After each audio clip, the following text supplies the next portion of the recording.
Hello everybody, hello Yammer enthusiasts at SMA. I'm Katharina. I was invited today to share some insights on community management and community building. What we have done today was that first we discussed what is a community. So which are the key aspects which make a community a community. And then we talked about this community life cycle thing. You can see a great picture. Compared or comparable with building a house, it's almost the same with building a community. So you don't start from the scratch just by building a yammer group.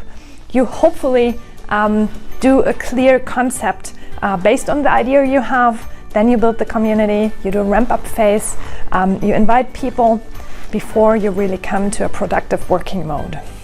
What we have done is I brought a picture with me, a really big picture where we can see out of this community life cycle each phase and a scene where you can see a community manager in action. And we discussed which different roles he takes to guide the community in this community life cycle.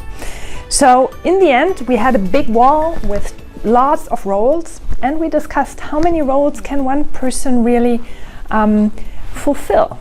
And is it necessary to really be able to take all these roles, or is it more important to stay close to who you are and know people who can do these other roles?